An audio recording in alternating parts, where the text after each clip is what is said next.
आज के दौर में लोग यह जानना चाहते हैं कि दान करना चाहिए या नहीं करना चाहिए, करें तो कहाँ करें, ना करें तो क्या हर्ज, यानी सच्चा दान कौन सा है। दान करना जरूरी है क्योंकि दान करने से आपको आत्मिक शांति आएगी, आपके घर परिवार में सुख शांति आएगी, तंदुरुस्ती आएगी। क्योंकि हमारे पवित्र धर्म ग्रंथों में लिखा है, कमाई का 7वां, 10वां, 15वां, जो भी आपको ठीक लगे वो हिस्सा दान जरूर करें। लेकिन दान करें कहां? यहां उसकी जरूरत हो। आपके आसपास अगर कोई बीमार है, लाचार है, अंगहीन अपंग है, या कोई बीमारी से तड़प रहा है, या गरीब बच्चा पढ़ नहीं पा रहा, या किसी गरीब की बेटी की शादी नहीं हो रही और आपके पास पैसा है, जाइए वहां दान कर दीजिए। वह जो पैसा आपने दान किया है, जैसे वो बीमार ठीक होता है, जैसे ही गरीब की बेटी की शादी होती है, बच्चा पढ़ लिख के बड़ा होने लगता है, आपने उसकी पढ़ाई करवाई, तो उसके अंदर से आत्मिक दुआएं आती हैं। और दुआएं और बद्दुआएं जरूर लगा करती हैं, ये धर्मों का कहना है। तो इसलिए जब आप ऐसी जगह दान करते हैं यहां उसकी जरूरत है, जरूरतमंद की मदद करना सच्चा दान है। उसका दान फलता फूलता है, उनकी दुआओं में बड़ा असर होता है और आपके घर परिवार शरीर में सुख शांति आती है। पर सोचने वाली बात है, क्या भगवान भी दान लेते हैं? क्या वो परमपिता परमात्मा अल्लाह वाहिगुरु राम गॉड खुदा रब किसी से कुछ मांगता है? जी नहीं। वो राम तो देने वाला है, वो तो दाता है, वो किसी से कुछ नहीं लेता। लेकिन हमने एक रीत बना रखी है कि हम उसके नाम पे चढ़ाते हैं और बाद में खुद ही खा जाया करते हैं। जैसे आपने देखा होगा, जब हम मालिक से मांगते हैं, हे मालिक मुझे 10 लाख देना, 20 लाख, करोड़ों, और बदले में मैं तुझे 25 का, 51 का, नहीं, 25.25, 51, 125, तो इस तरह दान हम मालिक को देना चाहते हैं और बदले में करोड़ों रुपया। पहली बात, अगर हम उस मालिक को 25.25 रुपए देते हैं और बदले में करोड़ों का फायदा मांगते हैं, जरा सोचिए, खा सकता है। लेकिन आप सोचते हैं भगवान भावना का भूखा है। यह भावना गलत है।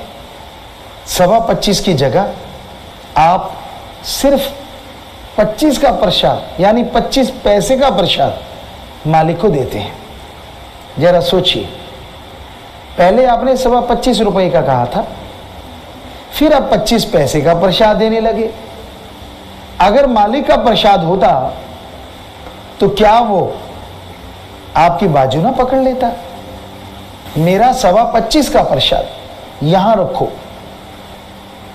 लेकिन असलियत में आप एक पीस मालिक को चढ़ा देते हैं और 25 का खुद खा जाते हैं, और वो एक पीस भी वहीं पे कोई ना कोई उठा के ले जाता है। यानी मालिक के पास तो कुछ गया ही नहीं।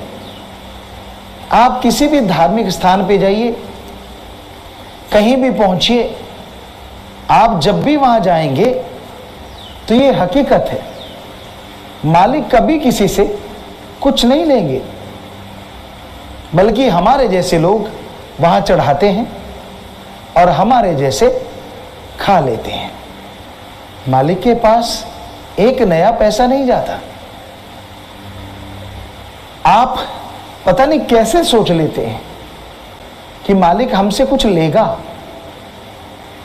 कई लोग कहते नहीं, मां रोटी बनाती है और उसी रोटी की एक और तोड़ के अगर बच्चा मां को खिला देता है तो मां बहुत खुश होती है।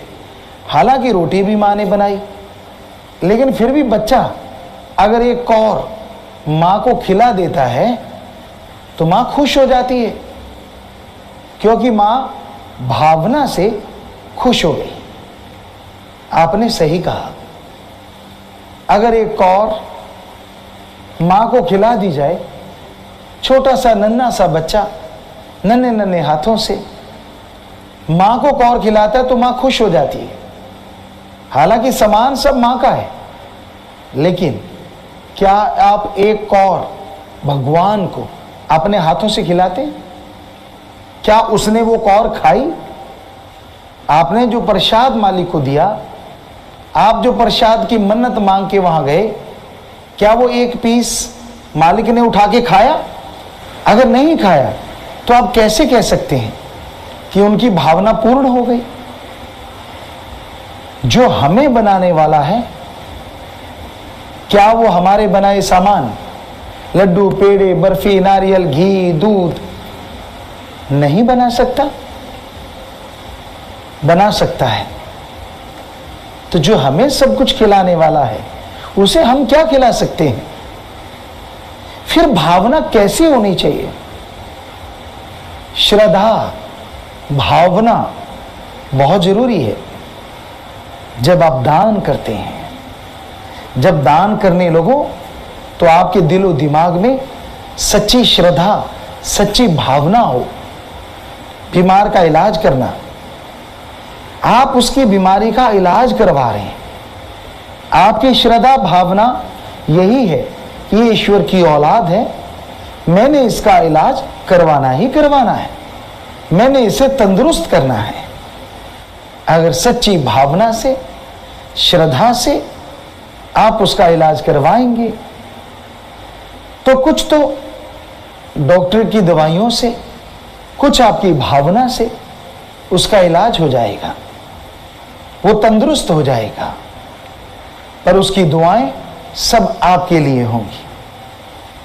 तो भावना ईश्वर के लिए बहुत मायने रखती है। और सच्ची भावना तड़प को कहते हैं। आपको उदाहरण अगर दें कि भावना कौन सी होती है सच्ची, तो एक उदाहरण के द्वारा आपको समझाया जा सकता है।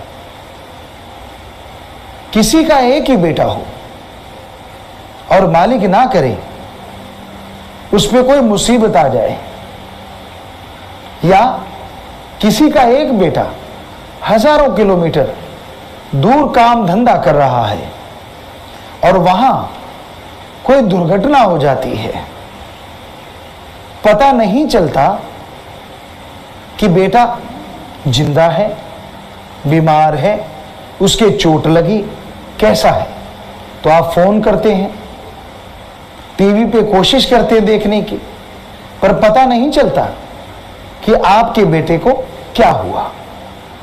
तब कैसे अपने आप बेअख्तियार अपने आप आपकी आंखों से आंसू बह निकलते हैं, कैसे आप तड़प जाते हैं, बेचैन हो जाते हैं। तो ये है तड़प जो आपके बेटे के लिए हो गई।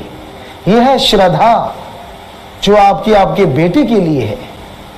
तो ऐसी श्रद्धा, ऐसी भावना से अगर आप ईश्वर की औलाद का भला करने में दान करेंगे तो हम आपको गारंटी देते हैं ईश्वर की कृपा दृष्टि आप पे मूसलाधार जरूर बरसेगी। तो दान करते समय भावना जरूरी है। दान करते समय भावना जरूरी है। भावना का शुद्ध होना।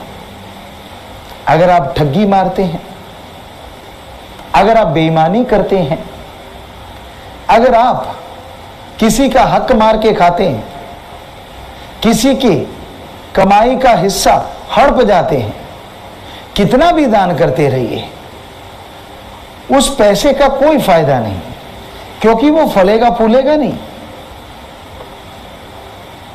जिसके लिए आपने पैसा कमाया और उस पैसे के लिए जिसको तड़पाया, दोनों ही सुखी नहीं रहेंगे, क्योंकि जिसको तड़पाया गया उसकी रूह से, उसकी आत्मा से बद्दुआएं निकलेंगी और वो बद्दुआएं आपका पीछा नहीं छोड़ेंगी, चैन से जीने नहीं देंगी। तो ठगी, बेईमानी से, भ्रष्टाचार से कमाई करो ही ना। अगर करते हो तो उसका पुण्य नहीं होता, क्योंकि दान आप करेंगे, अच्छी बात है, पाप का बोझ कुछ हल्का हुआ, लेकिन जो बद्दुआएं आ रही हैं उन लोगों की जिनका खून चूस के आपने पैसा इकट्ठा किया, तो वो बद्दुआएं आपको तड़पाती रहेंगी, आपको बेचैन रखेंगी। तो दान करते समय भावना का बहुत ही महत्व है। आप स्कूल में पढ़ते हैं, आप कॉलेज में पढ़ते हैं, आप प्लेयर हैं, आप भी दान कर सकते हैं। अपनी बुक्स, अपने पेन, अपनी किताबें, थैला, अपने टॉयज, अपना खाना, हम ऐसा करते थे। बुक्स बिल्कुल नहीं रखते थे और जब जरूरत पड़ती थी तो जरूरतमंद को दे देते थे। जैसे हम अगली क्लास में हो गए, कोई गरीब बच्चा है जो पीछे आ रहा है तो उसको भी बुक्स दी जाती थी। किसी के पास पेन नहीं है, उसको पेन दिया जाता। कई बार होता किसी को खाने का सामान प्रॉपर नहीं मिलता और उस खाने के सामान में कमी की वजह से वो भूखा रहता है और आप अमीर हैं, आपके पास बहुत खाना है, आप थोड़ा सा खाना अगर उसके लिए ले आए रोजाना, तो ये भी सच्चा दान है। आपको छोटी चीज लगती है, लेकिन जो तृप्त होता है, जो खाना खा के उसको जो खुशी आई, उस खुशी से दुआएं निकली, वो आप पे असर अवश्य करेंगी। बुक्स आपको छोटी सी बात लगती है क्योंकि आप अमीर हैं, आपके लिए कोई मायने नहीं रखती, एक फटकी दो ले आओगी। लेकिन जिसके पास एक पैसा नहीं है बुक्स खरीदने के लिए, आप उसे अपनी बुक्स दे देते हैं, आप उन्हें अपनी बुक्स देते हैं, तो यकीनन वो पढ़ेगा, आगे बढ़ेगा और आने वाले टाइम में वो पैरों पे खड़ा हो जाएगा। लेकिन वो सच्चा इंसान है तो हमेशा याद रखेगा कि वो आपकी वजह से तरक्की कर पाया। उसके अंदर से दुआएं आएंगी, वो दुआएं आपकी पढ़ाई में, आपके जीवन में जरूर खुशियां लेके आएंगी। इसलिए दान कोई छोटा नहीं होता। हर दान जो भावना से किया जाए वो फलता फूलता जरूर है। इसलिए दान को छोटा मत समझिए। आप टॉय दे देते हैं, आपको लगता है ये क्या बात है, आपको भरम है क्योंकि आपके पास बहुत सारे टॉयज हैं। और जब आप खेलते हैं, आप और बहुत टॉयज ला सकते हैं, खिलौने ला सकते हैं, लेकिन जो सिर्फ दूर से खड़े खड़े खिलौनों से खेलते लोगों को देखते रहते हैं, छोटा सा बच्चा दूर खड़ा है और वो आपको खेलते देख रहा है, रो रहा है, उसके अंदर ही अंदर दर्द है, काश उसके पास भी खिलौने होते। और आप अगर अपना खिलौना उसे देते हैं तो वो खुशी से किलकारी मारता है और उस किलकारी में बहुत सी दुआएं छुपी हैं जो आपके बचपन को और खुशनुमा बना देगी। तो दान कोई छोटा नहीं होता। अरबों खरबों दान करना ही महत्व नहीं रखता। महत्व ये रखता है कि जरूरतमंद का आपने साथ दिया।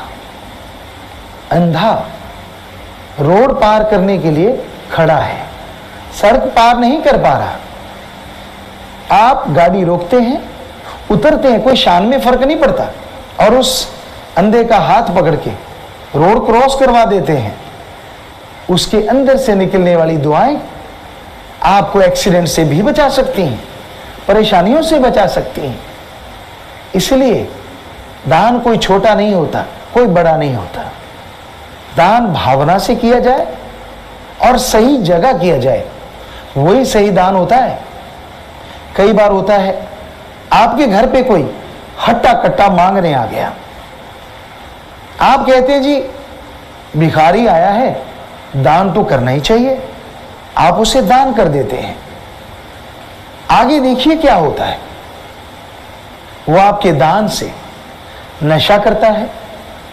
नशा करने के बाद वो किसी जीव को मारता है अपने स्वाद के लिए, मुर्गे को मार दिया, बकरे को मार दिया। आप कहते मैंने तो कुछ भी नहीं किया, मेरी तो भावना यही थी कि उसका भला हो। भावना के साथ दिमाग लगाना भी जरूरी है। ठीक है, आपकी भावना थी कि भूखे को खाना मिले, लेकिन आपके पैसे की वजह से, आपके दान की वजह से हुआ क्या? उसने नशा किया, एक जीव को मार दिया, और उस जीव हत्या का पाप कहीं ना कहीं आपके सर पे भी जरूर टूटेगा। क्योंकि दान देने से पहले आपने सोचा क्यों नहीं कि ये हट्टा कट्टा है, अगर मैं इसे दान दूंगा तो ये और बिगड़ जाएगा। संतों के वचन है, मांगन मरन समान है, अरे मत कोई मांगो भीख, मांगन से मरना भला, ये सतगुरु की सीख। मांगना तो चाहिए ही नहीं, क्योंकि कर्म करके खाना चाहिए। चाहे कोई संत है, चाहे कोई आम इंसान है, जिसका शरीर सही है, कर्म करे, शारीरिक कर्म या दिमागी कर्म। अगर कोई अपंग है, अंगहीन है, तो वो भी दिमागी कर्म कर सकता है, वो भी दिमाग से कमाई कर सकता है। यहां तक संभव हो कमाई कीजिए। हाँ, कोई मंद बुद्धि है, अंगहीन अपंग है, जाइए उसकी मदद कीजिए, खाना खिलाइए, कपड़े दीजिए, हो सके तो हर महीने का उसका इंतजाम कर दीजिए। यकीन मानिए ये है सच्चा दान, और भावना से कीजिए। आप किसी गरीब की मदद करते हैं, मदद करने के बाद 5 रुपए सैकड़ा ब्याज लगा देना, यह गलत है, यह सही नहीं है। आपने जरूरतमंद की मदद की, जरूरत के समय उसे पैसा दे दिया, और जब वो पैसा वापस करने आए आपको वो ब्याज देगा, 1 रुपया सैकड़ा, 2, जैसा भी आपने रखा। सच्चा दान तब बन जाता है जब आप उसका वो ब्याज वापस कर देते हैं कि भाई मुझे मेरा मूल लौटा दो, ब्याज नहीं। तो ये एक जरूरतमंद की मदद है, आपने भावना से उसकी मदद की और जरूरतमंद की जरूरत पूरी हो गई, तो ये सच्चा दान है। तो इस तरह दान की परिभाषा है।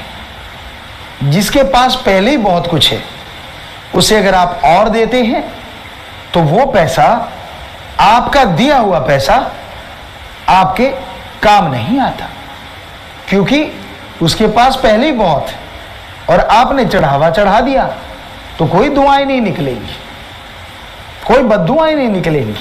लेकिन फायदा क्या हुआ? कमाई का 7वां हिस्सा, 15वां, 10वां, 20वां, 25वां, कोई भी आप, यानी 2400 रखें, 2500 में से 100 अलग रख लें, और उससे आप जरूरतमंद की मदद अपने हाथों से करें। यकीन मानिए वो आपको बहुत आशीर्वाद देगा, बहुत दुआएं देगा, और आपके घर में जो परेशानियां हैं, दिलो दिमाग में जो परेशानियां हैं, वो सब दूर हो जाएंगी, और खुशियों का आलम आपके चारों तरफ चक्कर लगाता रहेगा। आपकी खुशी में, आपकी जिंदगी में बहारें छा जाएंगी।